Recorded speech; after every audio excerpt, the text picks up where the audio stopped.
નમસ્કાર મિત્રો, સ્વાગત છે તમારું માર્કેટ બુલેટિનમાં। આજના વિડીયોમાં આપણે વાત કરવી છે ગઈકાલે આવેલા પરિણામોના સારાંશની, આજના બેંક નિફ્ટી અને નિફ્ટીના મહત્વના લેવલની અને આજે સમાચારમાં રહેનારા સ્ટોકની। તો ચાલો વધુ વાત ન કરતા શરૂઆત કરીએ। સ્વાગત છે તમારું આપણા વિડીયોમાં।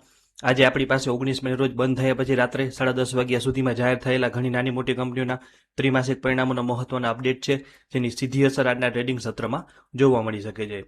સૌથી પહેલા શાનદાર અને મજબૂત પ્રદર્શન કરતી કંપનીની વાત કરીએ તો બીપીસીએલ કંપનીએ બજારની અપેક્ષાઓ કરતાં ઘણું ઉત્તમ અને ધમાકેદાર પ્રદર્શન કર્યું છે। આ સિવાય Anthem bio, Siyaram silk, Karnataka bank, Mayur Uniquoters, automotive axle, Godavari power, prince pipe અને ફાઇન ઓર્ગેનિક્સ જેવી કંપનીઓએ ખૂબ જ મજબૂત પરિણામો જાહેર કરી અને રોકાણકારોને ખુશ કર્યા છે।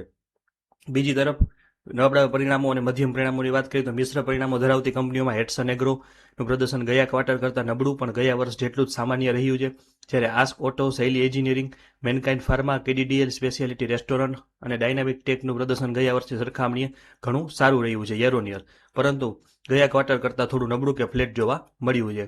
સી ઇન્ફોએ ગયા ક્વાર્ટર કરતાં સારું પ્રદર્શન કર્યું છે, પણ ગયા વર્ષની સામે પરિણામ સામાન્ય છે, જ્યારે પીઆઈ ઇન્ડસ્ટ્રીનું પરિણામ ગયા વર્ષ કરતાં નબળું પણ ગયા ક્વાર્ટર કરતાં સુધારા તરફ રહ્યું છે।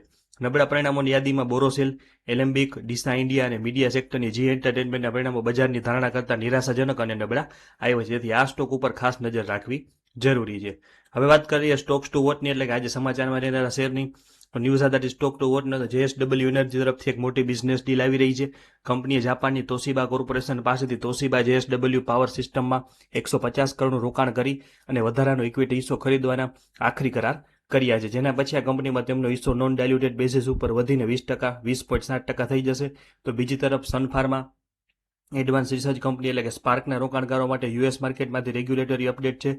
તેમના આંતરરાષ્ટ્રીય લાઇસન્સિંગ પાર્ટનર ઓક્યુવેક્સ થેરાપ્યુટિક્સને તેમની નવી આંખની દવા પીડીપી 716ની ન્યૂ ડ્રગ એપ્લિકેશન માટે યુએસ એફડીએ તરફથી કમ્પ્લીટ રિસ્પોન્સ લેટર એટલે કે સીઆરએલ મળ્યો છે। આ લેટર ફિનિશ પ્રોડક્ટ મેન્યુફેક્ચરિંગ પ્લાન્ટના ઇન્સ્પેક્શન ઓબ્ઝર્વેશનના કારણે મળ્યો છે। જોકે રાહતની વાત એ છે કે દવાની સેફ્ટી કે ક્વોલિટી સામે યુએસ એફડીએ દ્વારા અન્ય કોઈ વાંધો ઉઠાવવામાં આવ્યો નથી। આગળ વધીએ તો ફાઇનાન્સ સેક્ટરમાં આદિત્ય બિરલા કેપિટલને આરબીઆઈનો તરફથી ફેક્ટરીનો નવો બિઝનેસ સત્તાવાર રીતે શરૂ કરવા માટે સર્ટિફિકેટ ઓફ રજિસ્ટ્રેશન મળી ગયું છે, જે કંપનીના ગ્રોથ માટે પોઝિટિવ છે।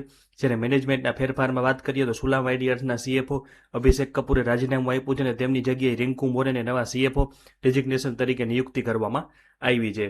બલ્ક ડીલ્સ અને એક્સ ડેટનું અપડેટ પણ છે। બલ્ક ડીલ્સ સેગમેન્ટમાં પણ માર્કેટમાં મોટી હલચલ નોંધાઈ છે। ઝારો એજ્યુકેશનમાં સિક્યુરિટી ગ્રોથ ફંડે 14 કરોડમાં પોતાના 2 લાખ શેર 2.8 લાખ શેર વેચીને સંપૂર્ણ એક્ઝિટ કરી લીધું છે, જેની સામે કંપનીના પ્રોમોટર સંજય સાલુખેએ પોતાનો 10.5 કરોડમાં 2.9 લાખ શેર ઓપન માર્કેટમાંથી ખરીદી અને કંપનીમાં પોતાનો ભરોસો અને હિસ્સો બંને વધાર્યા છે। બીજી તરફ સ્પેશિયાલિટી કેમિકલ મેકર ઇન્ડિયન એમ્પ્લીફાયર્સમાં પ્રુડન્ટ ઇક્વિટીએ 51.89 લાખની કિંમતના 1 લાખ શેર વેચ્યા છે, તેમજ ચોકસી લેબોરેટરીઝમાં નેક્સસ ગ્લોબલ ફંડે 70.82 લાખના શેર ખરીદીને હિસ્સો વધાર્યો છે, જ્યારે સીએજી ફાઇનાન્સ પોતાના તમામ 70,000 શેર વેચીને એક્ઝિટ કર્યું છે।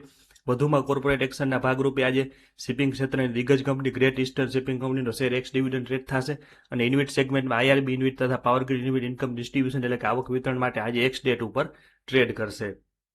હવે વાત નિફ્ટી 50, તો હવે નજર કરીએ માર્કેટ આઉટલુક અને ટેકનિકલ લેવલની।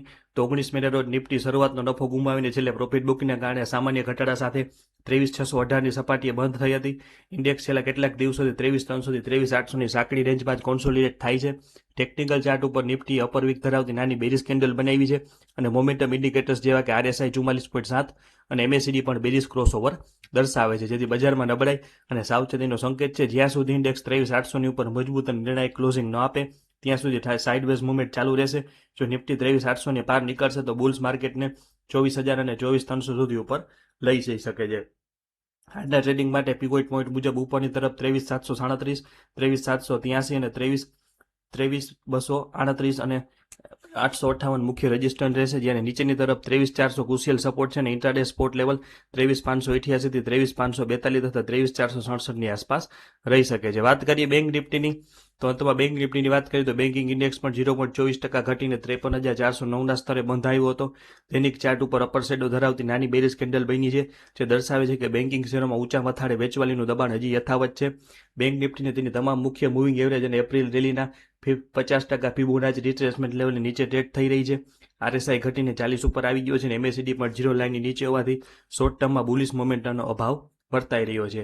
આજના સત્ર માટે પીવોટ પોઈન્ટ મુજબ ઉપરની તરફ 53,671, 53,774 અને 53,939 મહત્વના રેઝિસ્ટન્ટ લેવલ છે, જ્યારે નીચેની તરફ ઇન્ટ્રાડે સપોર્ટ 53,340, 53,238 અને 53,072 રહેશે. જો કોઈ મોટી મુવમેન્ટ આવે તો ફિબોનાચી રેન્જ મુજબ ઉપરની સપાટીએ 54,422 અને નીચેની સપાટીએ 52,978નું લેવલ ગેમ ચેન્જર સાબિત થઈ શકે છે.